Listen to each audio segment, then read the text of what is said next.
فاسألوا أهل الذكر إن كنتم لا تعلمون.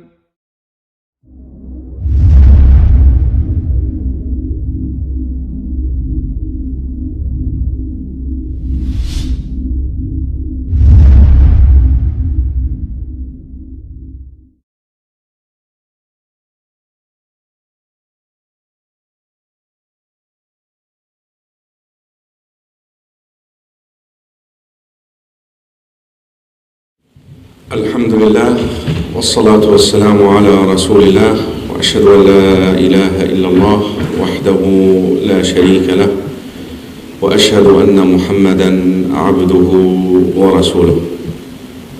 For the non-Muslim, don't worry, I speak English, so I'll be okay. You will understand, inshallah, some of the stuff that I will say. First of all, let me introduce myself. My name is Karim AbuZaid. I'm originally from Egypt. I have been in the United States for the last 20 years almost. And that's all what I can say about that. I'm very grateful to Allah subhanahu wa ta'ala for the opportunity to present this subject to you. And I'm really amazed as I was approaching campus tonight. I can tell that you had a lot of other, events that could be more attractive to you. I heard of some music event, and there is a basketball game, and there is a volleyball. So the fact that you're actually choosing to spend the time to learn about that subject, that tells a whole lot about who you are. So you should be proud of yourselves tonight. The subject is the certainty. What will happen after we die? We in America here, we should always try to find common subjects that can bring us together so we can learn about one another. I think there is something common about all of us, whether you're a Muslim, Christian, a Jew, that we all will die. There is no question. You can't argue that. It's a common thing for all of us that we will die. Now, you happen tonight to learn the perspective of Islam regarding what happens after we die. And I think you taking this and going back home would be something very beneficial to get to know about Muslims and another group of people in this country. First of all, I would like to introduce the subject under the larger umbrella, if I may use the word, which is faith, belief.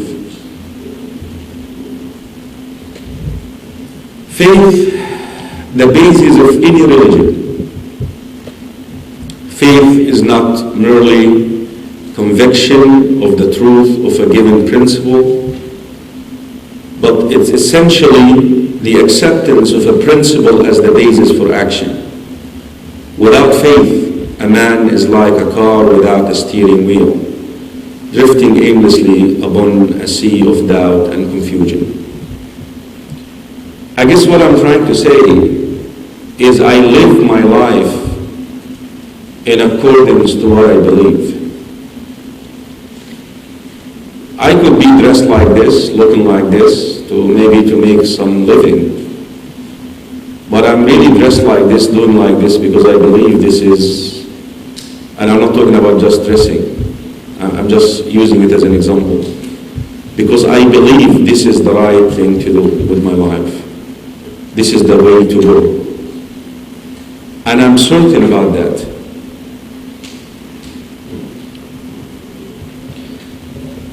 In Islam, two dimensions: faith in Allah and the hereafter. The fundamentals of belief are generally summarized as believe in Allah and the hereafter. For the Muslims here, we always hear وَمِنَ النَّاسِ مَنْ يَقُولُ آمَنَّا بِاللَّهِ وَبِالْيَوْمِ الْآخِرِ. You will find a lot of people saying that we believe in Allah and the hereafter, because this is what defines your faith, the belief in Allah and the hereafter. First of all, for the non-Muslims or non-Arabs in particular, using the word Allah, I'm really referring to God with a capital G, Allah. And I want to let you know something, that we do have Arabs who are Christian and Jews. And we do actually have the Old Testament and the New Testament translated into Arabic. We do have an Arabic translation of the New and Old Testament. You know, when they refer to God with a capital G in the Arabic version of the New and the Old Testament, you know what name they use? What? Allah. And those are Christian and Jews. But they refer to God with a capital G, He's Allah.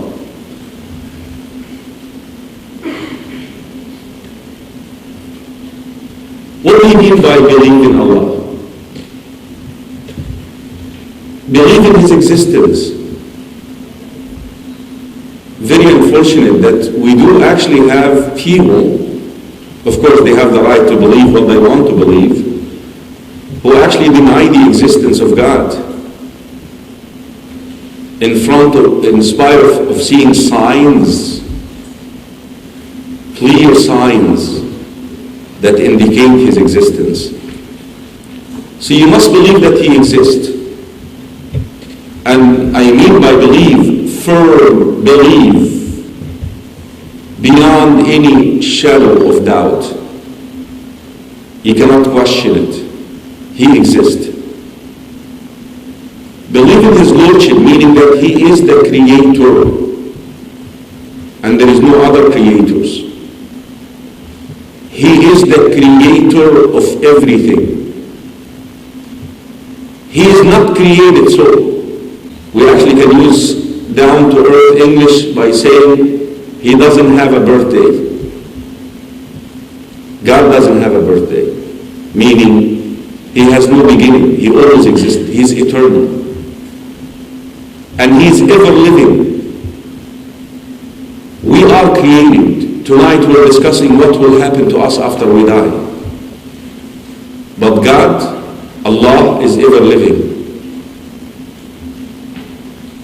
And for Allah to live, He doesn't need. He doesn't eat. He doesn't drink. He doesn't need to sleep. He has an essence, but a divine one. No one knows the greatness of that divine essence, and we actually cannot see it in this world. The way that our body is fashioned, we cannot handle it. And we do have in our revelation an experiment. Prophet Moses actually in Sinai requested to look at God. God told him, you will not be able to see me. We cannot comprehend Him because of the greatness of His essence. He created and He still owns. He is sovereign. Yeah, He gave us some temporary sovereignty over things. Whatever you have, what will happen to it? Whether you're going to spend it or you will pass it on to the next generation. And the next generation will pass it on to the next generation. And then at the end, every human being shall die. Guess who will inherit all of this? That is why one of His names is the inheritors. The inheritor, Al-Warith. He also takes care of His creation, takes care of you and me. You may not pay attention to this, but God in every single little detail of your lives. But we vary whether we see this or not. But He is in your lives. He helps you. He gives you chances. He loves you. He cares for you. You just have to see it. Look for it. He has beautiful names and attributes. Not like our names and attributes. No one is like Him. He has the right to be worshipped and obeyed by you. So this is not my subject. I would love to make this my subject tonight, the belief in Allah. It's a very interesting subject.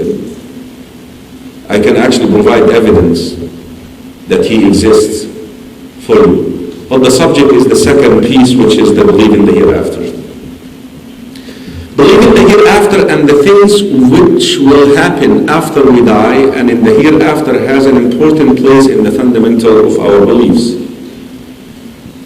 Man who was created by the power and the will of Allah will die after living in this world for a while. And his body will decay and turn to soil. However, the spirit that forms the essence and the real existence of man will continue to live, since it is not something material. Again, the point that I made at the very beginning of my presentation, that we all shall die and we all shall become earth again. It's a fact. You cannot deny it. You cannot escape it. You cannot run away from it. If you run away from it, it will meet you. And this is how actually it's worded in our revelation. قُلْ إِنَّ الْمَوْتَ الَّذِي تَفِرُّونَ مِنْهُ فَإِنَّهُ Say to them that death which you flee from, it will meet you somewhere. Therefore, man needs to believe in life in the hereafter, because it's coming. Listen, if you want to dwell in the fact that I'm going to become a soil and end of story, that's your call to make. But I'm telling you, this is a serious business. What if, and I'm talking to non-Muslims here, because Muslims must have certainty that whatever is revealed regarding what will happen to you after death is beyond any question. But I'm talking to non-Muslims. What if I'm telling you right now is true? You see, a lot of the people in this world right now, listen, forget about that stuff. What will happen after we die? We're going to become earth again, end of story. That's an assumption. He is not sure about that. But my question to him, what if I'm going to tell you tonight is true? Who's going to be losing? Let's say your conclusion is correct. I'm not going to lose nothing. Again, I'm addressing non-Muslims. I hope you understand that. Muslims must have firm belief in what? In the hereafter. And what? But what if your conclusion that we're going to become soil after we die is true? Khalas. End of story for me, I'm going to become soil. But what if I'm telling you is true? I am a winner. And I'm sorry to say that, I say this with respect. And you're a loser. Simple. In fact, this world is a place of trial, a center of examination, and the area of cultivation for the hereafter. Whatever you sow here, you will reap in the hereafter. Therefore, the life in the hereafter is the purpose of the life in this world. Man should work for the life in the hereafter and for his happiness there, just as he works for this world.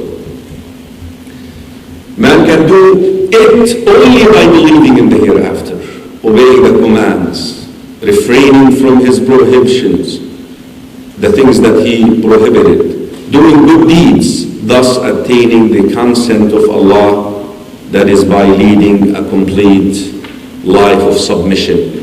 Islamic means submission.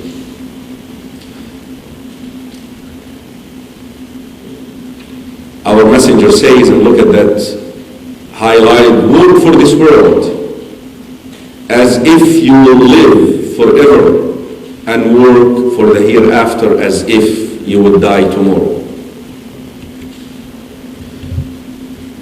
What believing the hereafter can do for you? Let's assume tonight that after you die, you're going to be raised up again, and you're going to be asked about what you've done with your lives. You're going to be questioned. Accountability. Let's assume tonight for an hour, that is the length of my presentation and a little bit more maybe. Let's assume, I want you now to live with your heart that this will happen. Let's find out how this will impact your life. Believing Allah and the hereafter, the land of eternity, is the greatest assistant in renewing people's faith, hope, relieving the pains, and coping with the difficulties they face. I want to share with you a conversation I had with a professor. I was in Salt Lake City, and it's very rare that in Salt Lake City that you end up with agnostic, somebody who actually still in the process of finding. So I had 15 minutes to talk to him. He said, I have to leave in 15 minutes. Convince me.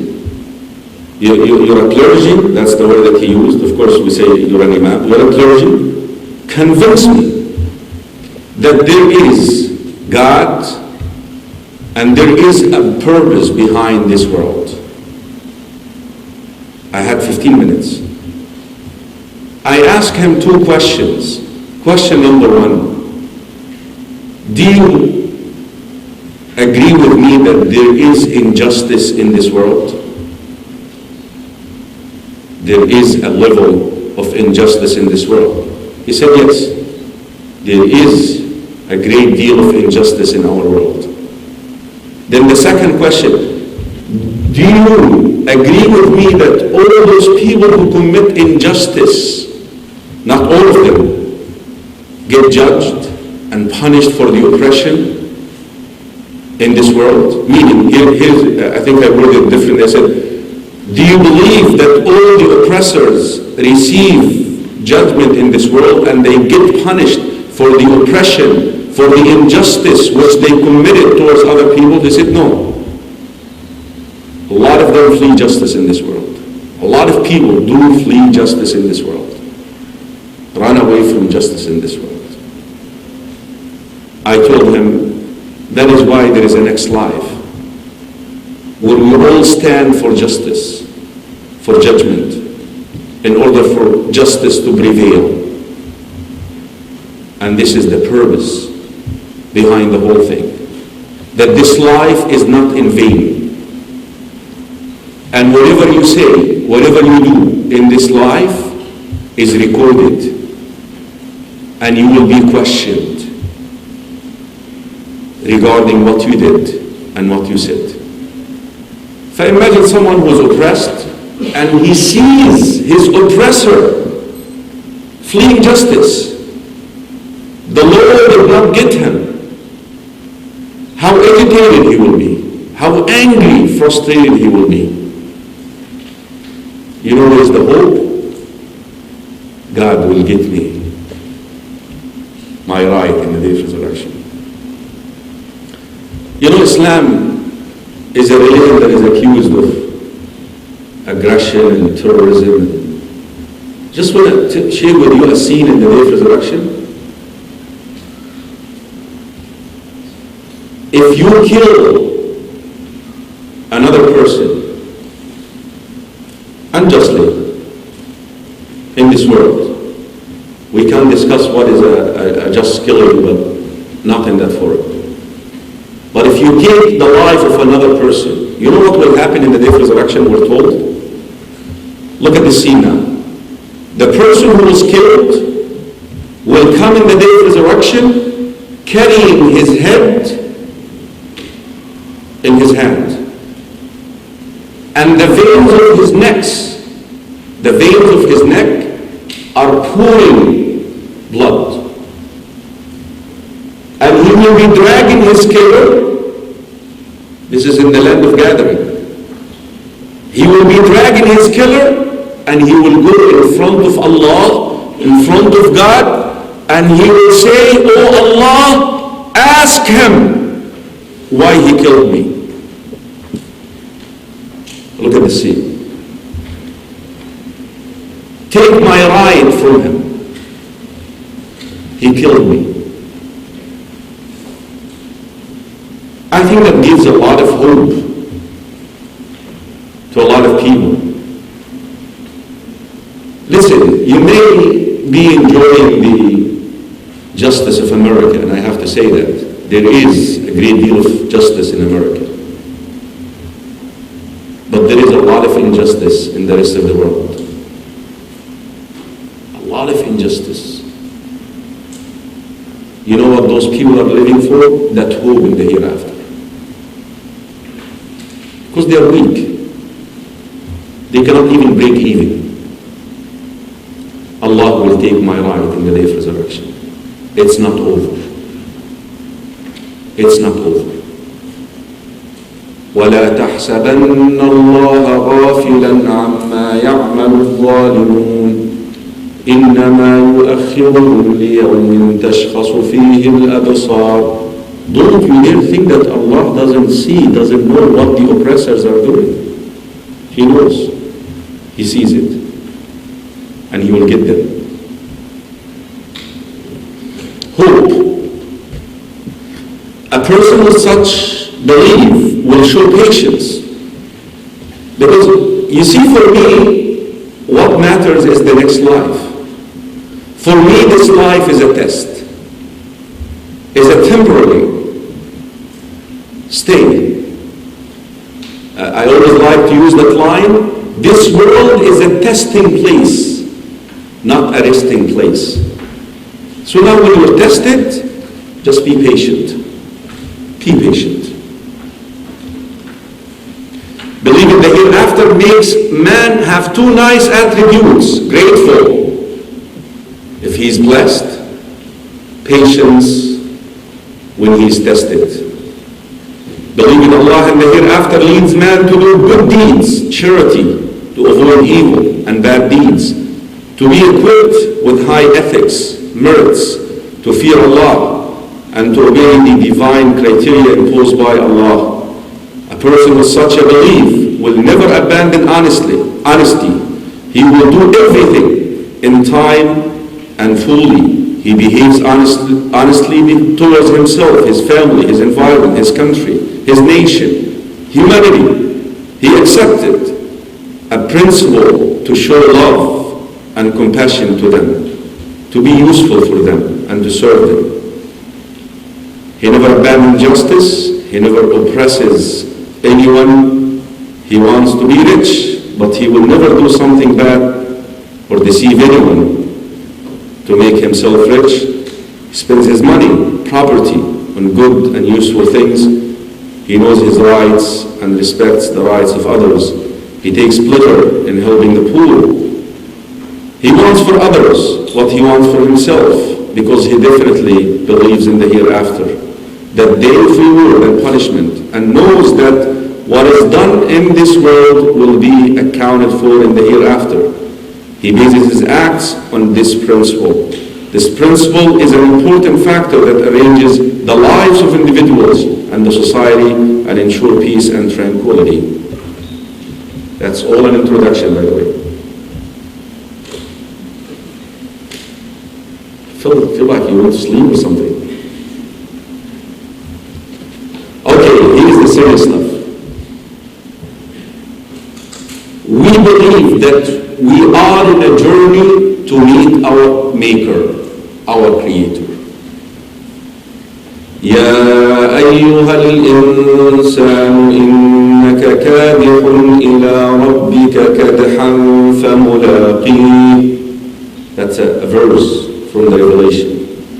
Oh man, you are in a constant state of travel to meet your Lord, and one day you will meet your Lord. So you're in a journey. Now the journey has phases. Phase number one, no existence. Ask yourself this question: where were you before this world? Come on. هل أتى على الإنسان حين من الدهر لم يكن شيئا مذكورا. Man, you remember you didn't exist. Who brought you into this world? Come on, did you create yourselves? Or you were created out of nothing? Who called you to come to this world? So the first stage is no existence. You know, Allah, God asked us this question in the Revelation, and a very interesting question. Look at this. كيف تكفرون بالله وكنتم أمواتا ثم أحياكم ثم يميتكم ثم يحييكم ثم إليه ترجعون. How dare you explain your disbelief in Allah when you were dead, meaning you did not exist? Didn't He give you life? Didn't He will make you die? Then He will resurrect you again. So we're talking about four things here: no existence. We can be sure about that we did not exist before this world. Now you are alive. Now you are alive. That is two. The third one, that you will die. Can you deny that? Answer me, please. You will die, right? So what is left? He will raise you up again. So three already happened. Three things happened. There is the fourth one that is missing. Why are you arguing about the fourth one if He was able to do the first three?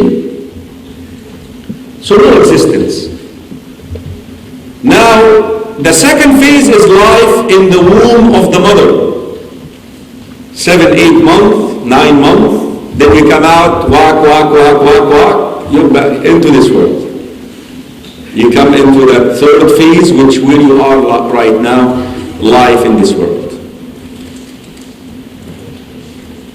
So those are three. So you are at the third phase of the journey. The next phase is the grave. Actually, there is a life underneath the ground. And then the final phase is the eternal abode, the eternal life, where you see and meet God and where you do not depart. But there are two ends, a good abode and a bad abode. Now we're hoping that tonight we're all going to the good one. All right? 3 disclaimers quickly. All information provided in that presentation are supported by evidence from the Quran and the authenticated text from the sayings of the Prophet, peace be upon him. Why? Because we have a rule in our religion that you cannot talk about issues of unseen, things that are beyond the human senses, without having a divine text. I cannot stand here and tell you, well, I think that and I think that. No, I take everything that I'm teaching tonight from the Quran and the Sunnah. The world of the unseen cannot be judged by our worldly laws, because these events will simply take place in a different world, which we do not possess the knowledge of its governing laws. No place for intellect. You can't say, but I think and you think. Those are 3 important rules before we move on. Okay, let's come to the serious business. And I'm afraid, I'm not going to scare you tonight. I don't want to do that. But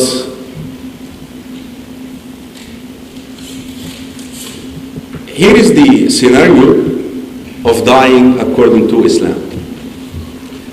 First of all,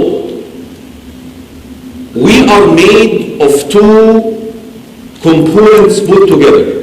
What are those components? Anybody knows? What? Non-Muslim special. We're two things together. What? Yin and yang. Yeah. Try again. Body and soul.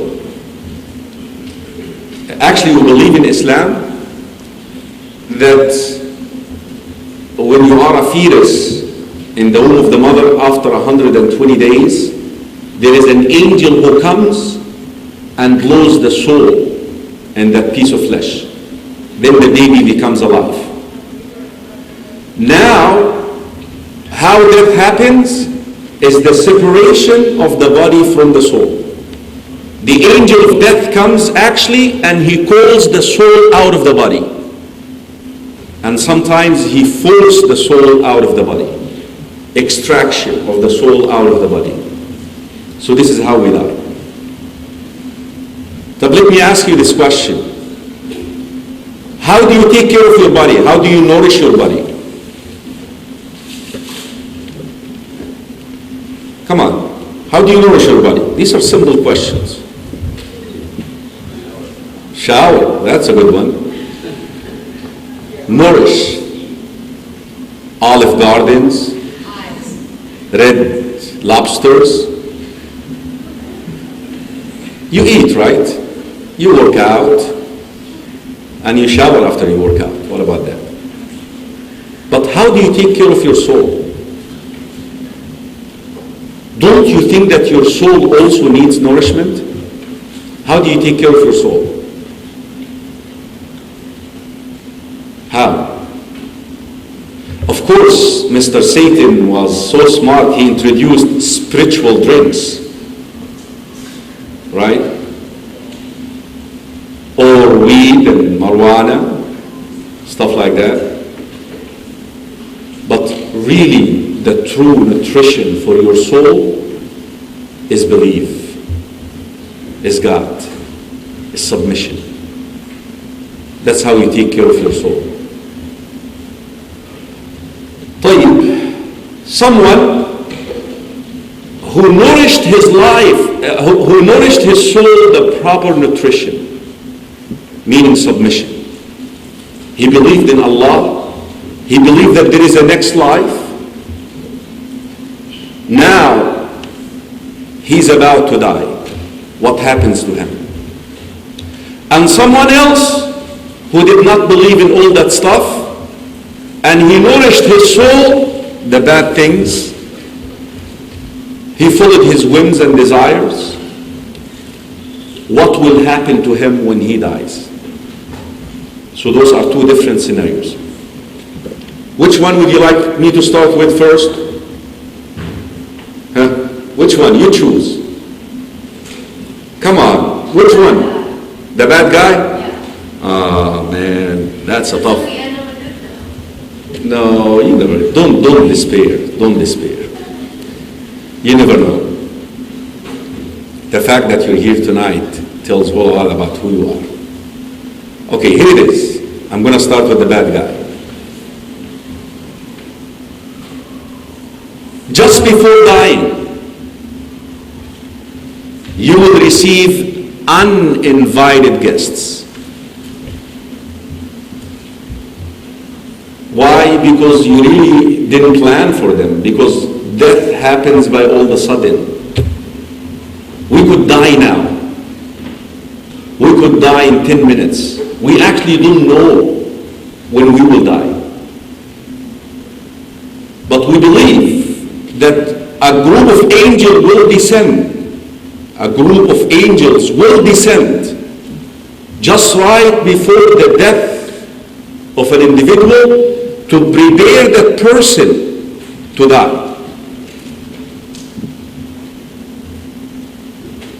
If the person was wicked, did not nourish his soul the proper nutrition, he disbelieved in Allah, disbelieved in the stuff that I'm presenting to you, These angels are very scary. They come and sit in front of him. The moment that he sees them, he's terrified. He's afraid. And by the way, this is the time when you decide to believe, it's over. When you want to repent, it's over. Repentance, belief will be no longer accepted at this stage. Because you already, the test is over. You flunk. You feel, here's the answers right here. You're supposed to believe that there are angels. You're supposed to believe that there is something that will happen to you after you die. You don't believe that. It's late. Can you answer the questions after receiving the answers from the professor when he shows it to you? It's too late. So they sit in front of him. Immediately he's terrified. They will tell him, be concerned about what to come, because you didn't do very well with your life. At this stage, his soul will actually run away in his body. They would need to beat him up for the soul to be extracted. When the time is here, the 0 minute is here, the angel of death, the one who is responsible for extracting the soul, will come and will call that soul out of the body. And here's how he calls it. All wicked soul dwell in a wicked body.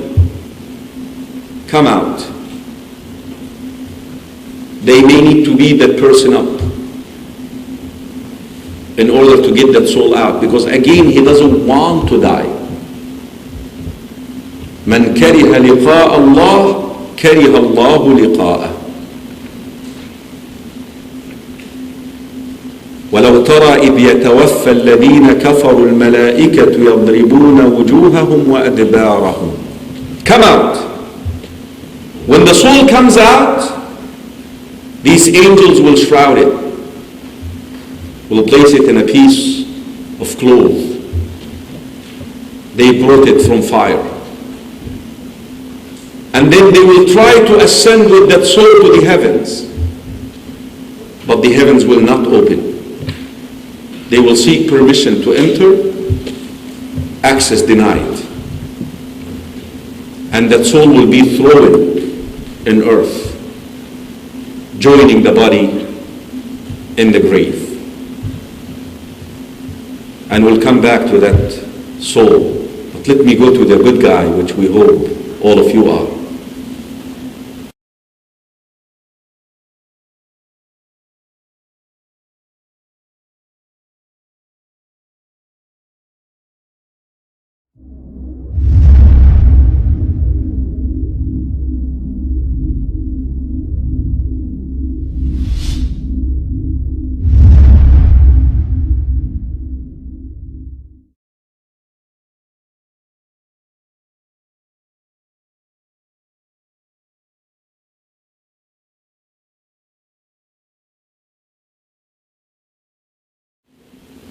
If the person was righteous and pious,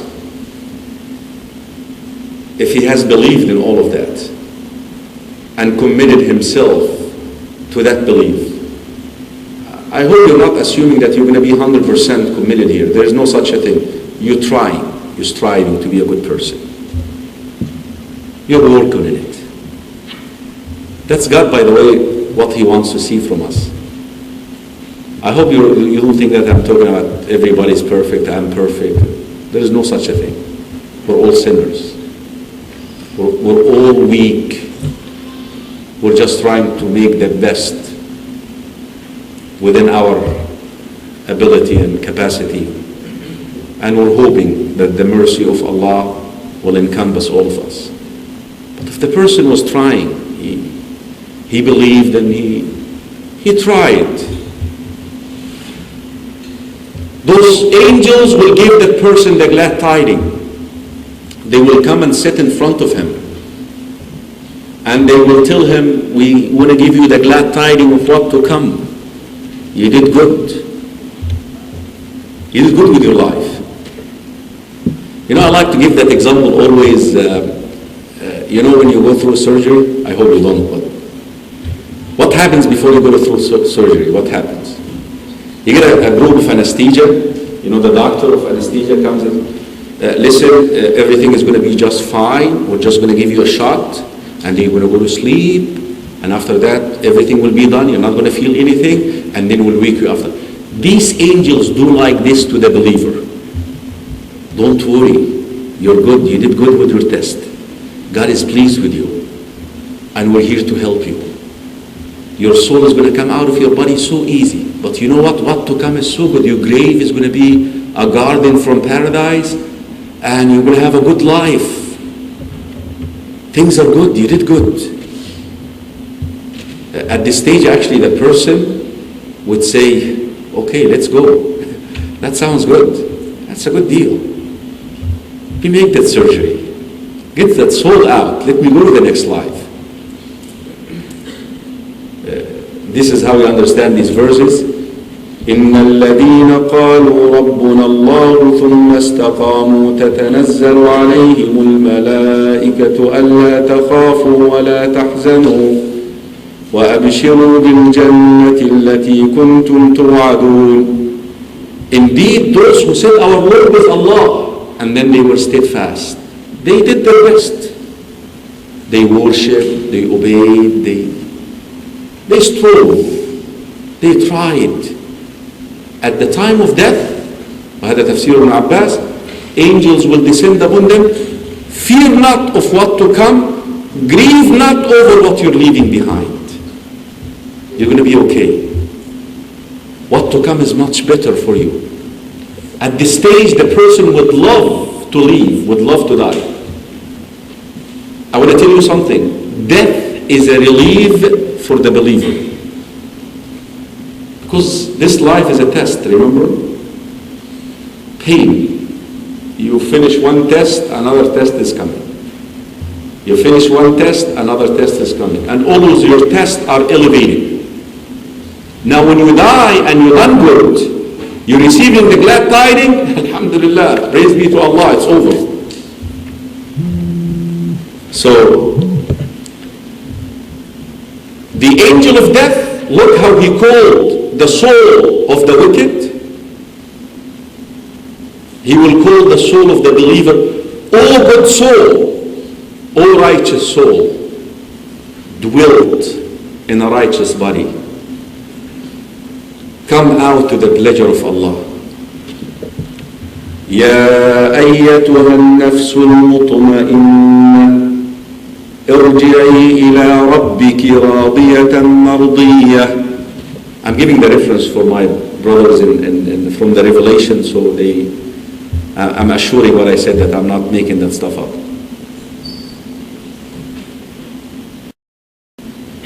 Now that soul also will be shrouded, and angels will ascend with it, and they will seek entry into the heavens. Guess what? Access granted. And the soul will go as far as the seventh heaven. We believe that actually there are 7 layers of heavens.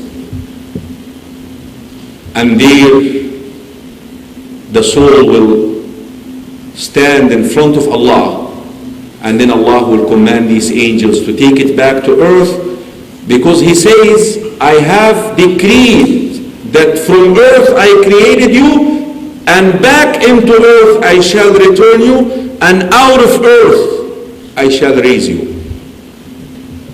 So take it back until the resurrection time. Now the soul will go back to earth.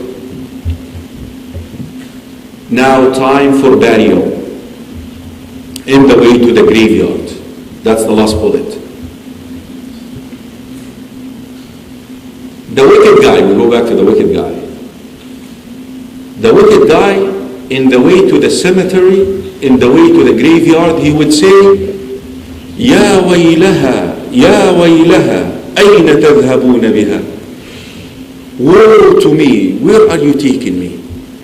Where are you taking me? Slow down. Slow down. I don't want to go. I don't want to go. But does he have a choice? It's over. The righteous one will say, قدموني, قدموني. Let me go. Let me go. Release me. Hurry, run, rush.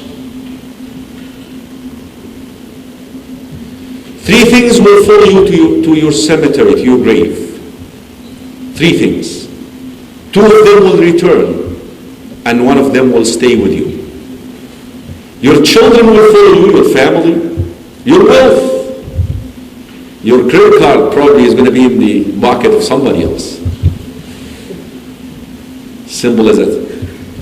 Your child, your son maybe will be driving, or your daughter will be driving your car to the cemetery. Your son may be wearing your clothes. And your deeds, good or bad. The money and the children will return. And immediately they will call the lawyer to distribute the money.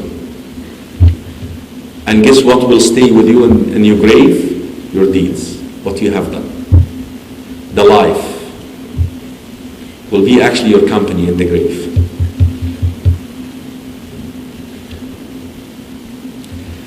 Life in the grave. Now you arrived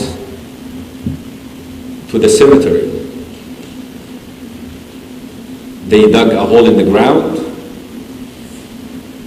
We don't believe in burning people. Then they place you and they fill that hole with dirt and sand. The first thing which will happen, your mother will give you a big hug. Who's your mother? Who's your mother? Earth. From earth you created. It's so amazing. After we die, the only one who will accept you is your mother. You know, after we die, somebody could be so much in love with you, they loves you so much. How long can they keep your body? How long did they keep Michael Jackson's body? I think that was a record or something. 30 days? 30 days, yeah. But after that, can you leave the body? The only place which the only place which will accept you is your mother, earth. Now we believe as soon as you're buried, your mother will give you a hug, a big squeeze. ضمة القبر. But now for the believer, there will be a release. But for the unbeliever, it will be a continuous hug. Here is the scary piece, and I hope I'm trying so much not to scare any of you, and I'm sorry if I'm, but this is this is what the text says. Intimidating interrogation. As soon as you're buried. Two angels, scary of nature. They do have names, Munkar and Nakir. They come and wake the deceased person up. And they actually command him to sit down. And then they ask him these three questions. Who is your Lord? What is your religion?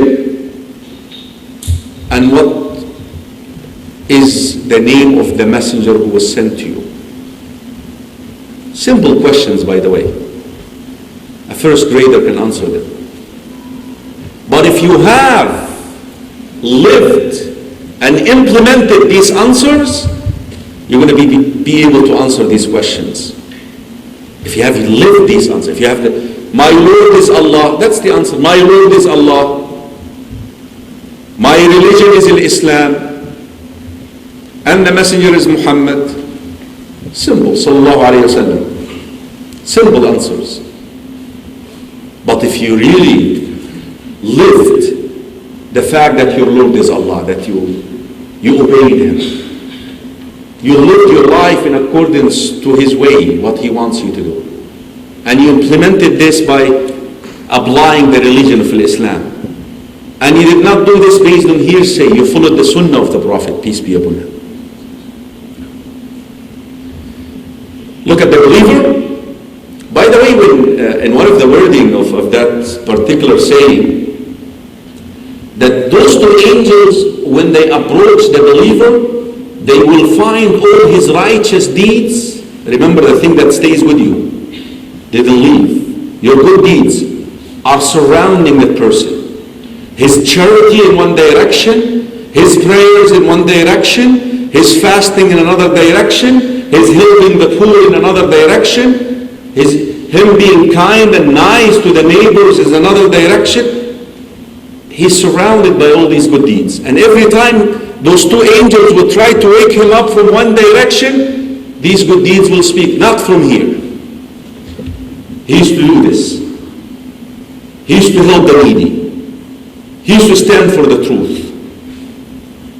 He used to support the people with a good cause. Leave him. But at the end, because Allah decreed that they are to wake up, and they ask him, who's your Lord? My Lord is Allah. Like this. Look, because their job, by the way, is to confuse you. Are you sure? By the way, for a lot of Muslims, the subject is confusing. Fitna like a Dajjal. They are going to actually try to confuse you. Are you sure? Your Lord is Allah? Are you sure? How did you know this? Tell us, how did you know this? But the believer will answer with confidence. As soon as he answers these questions with confidence, then a caller will say, he spoke the truth. Look at this now.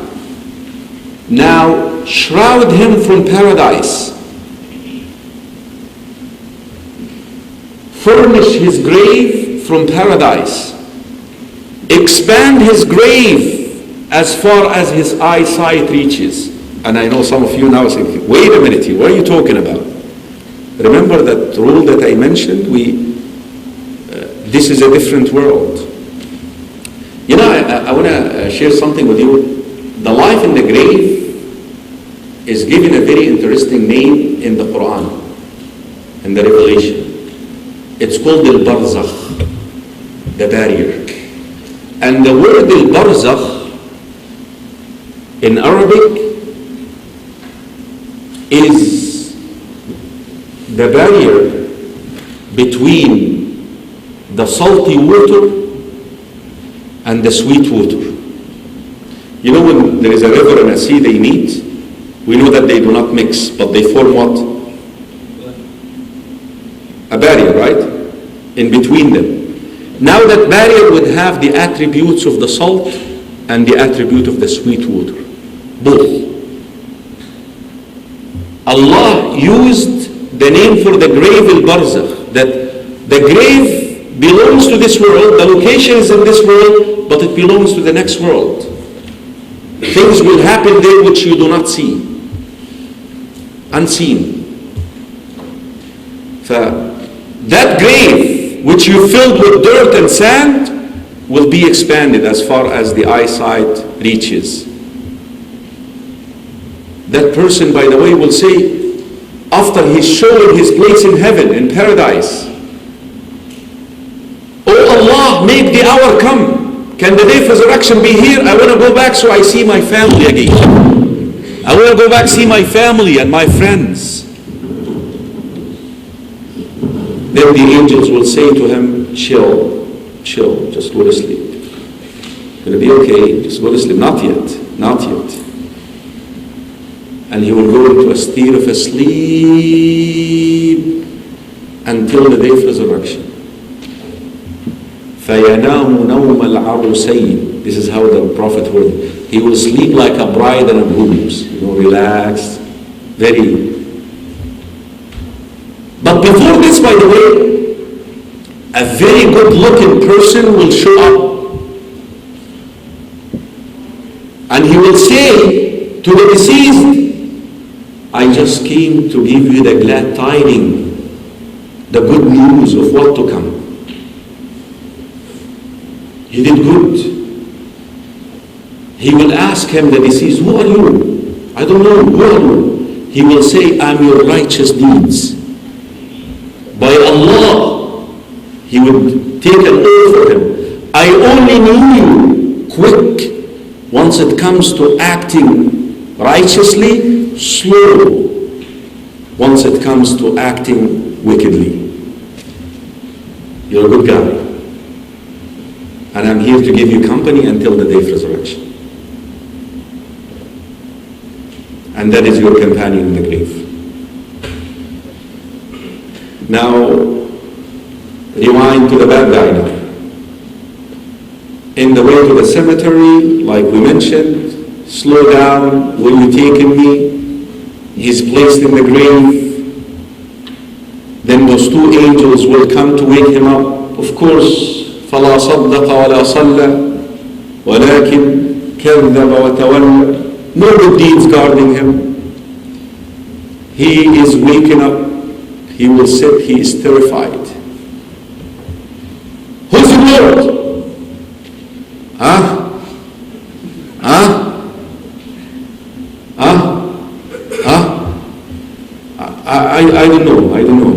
I don't know.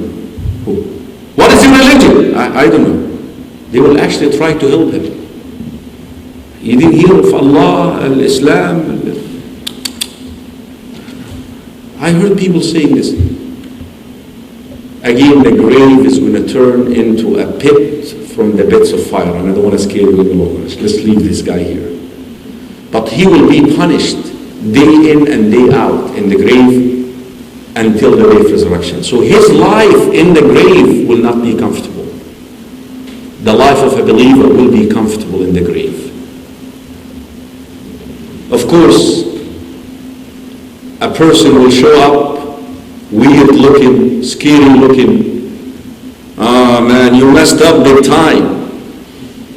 Who are you? I'm your wicked deeds. By Allah, I only knew you quick. Once it comes to backbiting, to gossiping, to stealing, to cheating, to killing, to all these bad things. When there's a call to do bad stuff, you're the first in line. But when there is a call to do good stuff, you never showed up.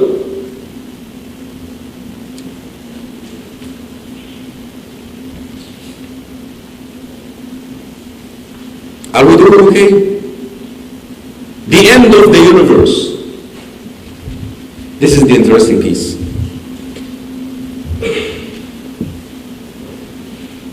Like you and me, we have an end.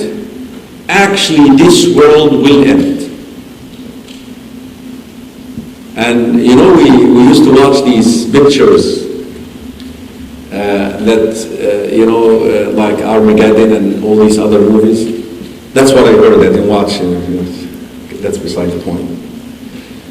You know that the world is about to end, and you get this IT guru actor. He breaks some codes or something. He does some code. Oh, he saved the world. Wow. There is no such thing. I'm sorry. I know I'm in California. I'm in San Diego. I know this. I know, and I know I'm in an educational institution, but I'm telling you, I'm 100% certain that this will never happen. When he decrees the end of it, it's done. There is no such a code, there is no such IT. It's over. This world will end, no question about it, and no one can stop it. No one can stop it. Like the human being, we do have some signs that indicate our end. This world also, this universe, there are certain signs that can indicate, or which indicate, the nearness of the end. What are some of the signs that we have which indicate our end? What? Sickness, old age, gray hair, not necessarily all the time, but actually the death of a loved one is amazing. Like you see your father, for example, or mother, grandfather, grandmother dying. this is indicating that you're next. You know, you when you see a father or mother dying, that means. But of course, you can die by all of a sudden too. There are certain signs which are set. That subject, by the way, by itself can be a different presentation. But let me tell you what is happening here, what we believe as Muslims. We believe that this world will go bad. There is a lot of corruption. There is a lot of mischief in earth. And that will not stop. Actually, it will reach the peak with the coming of a very interesting character called the Antichrist. A person will actually come walking into this earth, called the Masih al-Dajjal, the Antichrist. He will be supported by so many powers. God will be giving him, enabling him to get these powers through other means like jinn to test us. He will call people to his worship. He will travel through earth like a wind. He's going to have that private jet. Now, this is in brief. This man will be killed at the hands of Jesus, the son of Maryam, Isa alayhi salam. We believe as Muslims, and I know this is for a Christian, this is a big come on. We actually believe that Jesus was not crucified as Muslims. We believe that he was raised. We believe that there was a plot to kill him. But God saved him.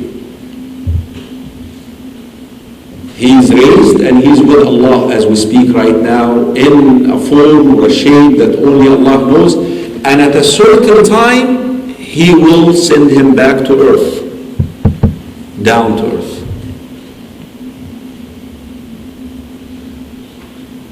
And one of the first tasks which He will do, taking care of this huge, challenging character, the Antichrist.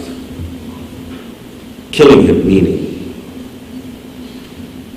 And from there on, there will be peace in earth. He will actually rule this world, govern this world out of Jerusalem. And He will bring peace in earth. The Christians' version of this, by the way, it's a little bit confusing because they associate this with the day of resurrection. They actually believe that this will happen when the day of resurrection is here. No, we believe that this will happen before the day of judgment. Actually, He is a sign that the day of resurrection is approaching. وَإِنَّهُ لَعَلَمٌ لِلسَّاعَةِ. And He is a sign for the hour. He will rule out of Jerusalem. This world will experience the best years ever when He comes back. Peace be upon Him, Prophet Jesus. Beautiful. I would love just to address this subject, His coming back, and what He will do. But there will be a lot of blessing. Actually, if you read the book of Revelation, Christianity tells you that the children will be playing with the snakes. The wolves will be running around with the sheep because there is justice. There is peace in earth. After that, this world will go so bad again. So, even so declining now, by the way, but we have hope that we're going to go back up with the second coming of who? Of Jesus, of His descending. And we believe, by the way, that He's going to descend, He's going to be a Muslim. He's going to look like me. Seriously. We actually believe that. And He's going to pray like us. And you know, I think I was reading the Newsweek, something like magazine, I think 2 years ago. And they had on the front page Jesus in a car that opens the top, we call it a convertible car, and he's doing like this, Jesus in America. You know, I don't know if any of you saw this, but it was a very interesting article. Christians believe that he is returning, but again they associate this with the day of resurrection, and that's the big difference there. Amazing, look at this now, amazing. I'm talking now how this world will end according to Islam. Look at this. Amazing, just towards the end of the world, just towards it, when things are really going so bad, God will send a wind, soft wind, that will suffocate the lives of the believers, the good people. The good people will die. Because things are bad. It's not fun to live. Now, the worst of the human race will be left on earth. And on them, the destruction of this universe will happen. And they will die then. Resurrection. We're approaching the end of the presentation here. Resurrection. Now everyone is dead and beneath the ground. Only Allah is the ever-living, doesn't die. All of your body, by the way, will decay. Except a very interesting that actually scientifically been proven now, a bone. Who can read that word?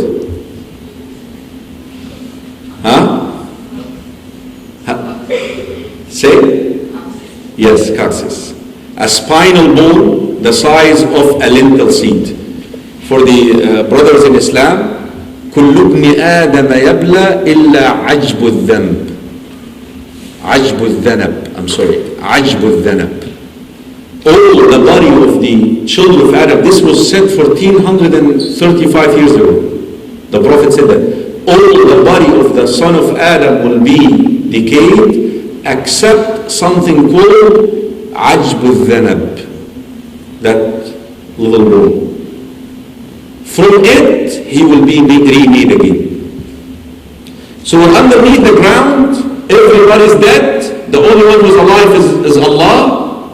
Now, Allah will send a rain. Like, I used another word there, but like the sperm of a man. And that will contact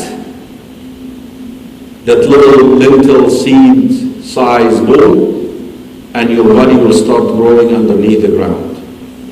But you're going to be giving a different body now, because it's a different life. The soul is the same, but the body changes from one phase to another, from one stage to another. Allah will command earth to split open, and all the human race will rise from beneath the earth. Imagine it will look like this from beneath earth.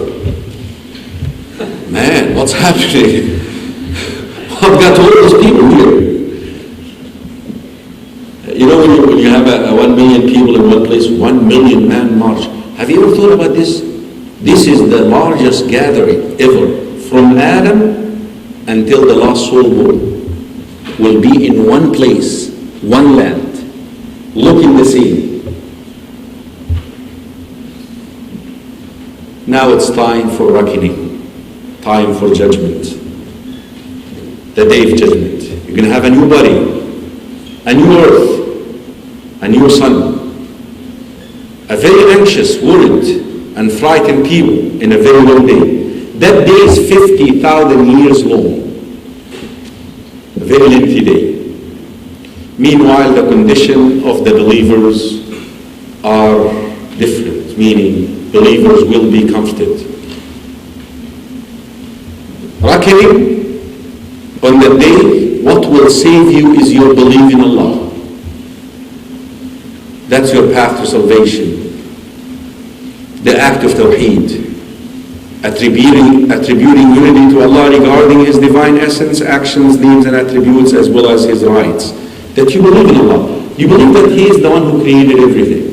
He's the one who owns everything. He's the one who takes care of everything. He's the one who gives you the life that you have. He's the one who provides for you. He's the one who will decree death upon you at one stage. He will say that you're going to die now. But He is the one who will raise you on the day of resurrection. And He is the one who will stand for judgment in front of Him, and you're hoping that He will be merciful to you. Then if you're smart, intelligent, worship Him alone, obey Him, serve Him. That's your salvation. That you make a commitment in your heart with no reservation that you're going to worship Allah. You're going to obey Allah. You're going to submit to Him. And you strive, you try. Whether you're going to be able to completely fulfill that or not, Allah knows best. But this is your path to salvation. Of course, on that day, God will forgive everything. If you come in the day of resurrection, لو أتيتني بقراب الأرض خطايا لا تشرك بي. If you come to me in the day of resurrection with that formula of belief, that you believe in Allah, you do not pray in other names than Allah, you single out Allah once it comes to your actions. If you come with this with sins, He can forgive everything. But there is one type of sins which will not be forgiven because it has to be settled. The rights of others. I cannot steal your money in this world and then come in the day of resurrection and ask Allah to forgive me. Allah tells, no, you give back the money. Otherwise you're going to have to pay that money back good deeds. I'm going to take some of your good deeds, give it to that person.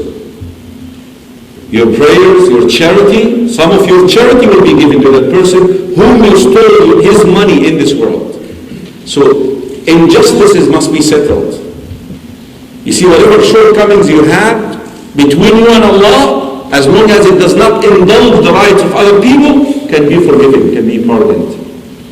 But injustices have to be settled. Not just towards human beings, towards animals. We actually believe that there is a woman, a lady, who went to hell because of a cat. A cat. She caged that cat and did not provide food for it. Food, not life for it. Food or water. لا هي أطعمتها ولا هي تركتها تأكل من خشاش الأرض.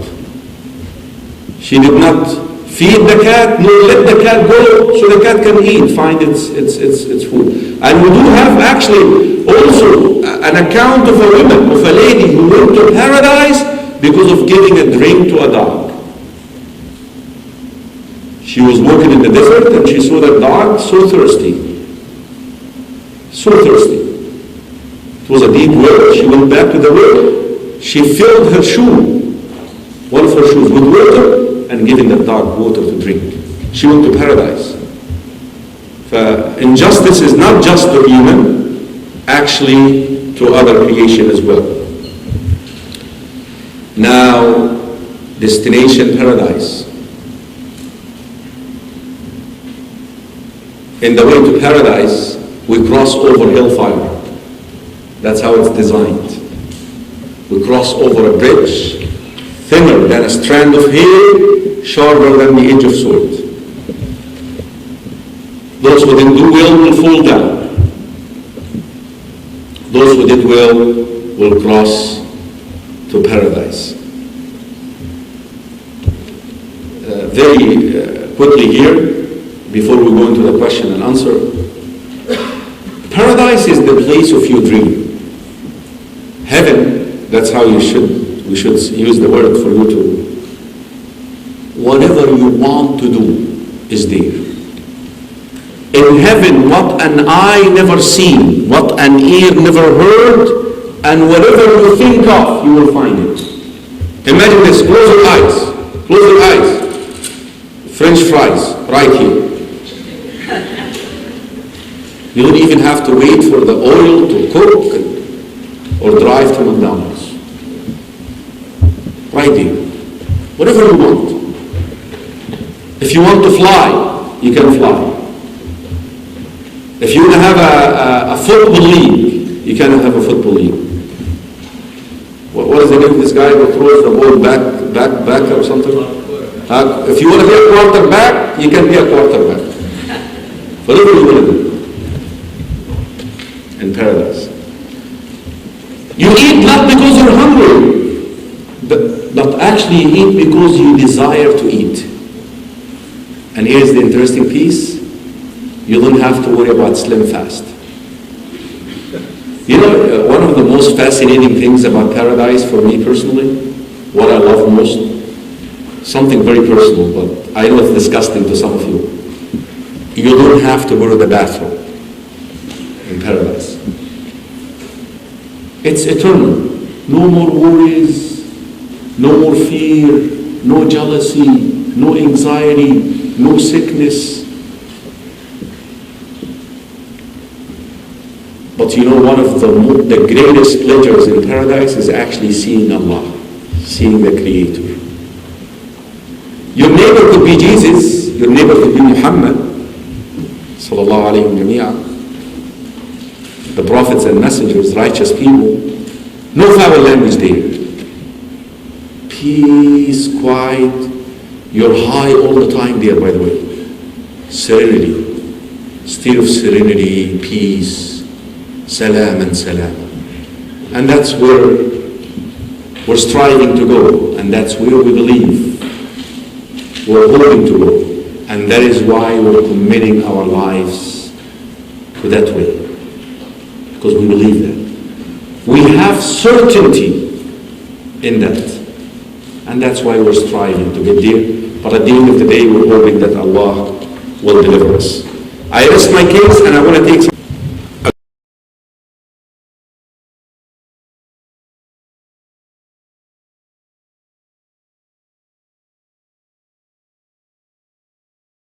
فاسألوا أهل الذكر إن كنتم لا تعلمون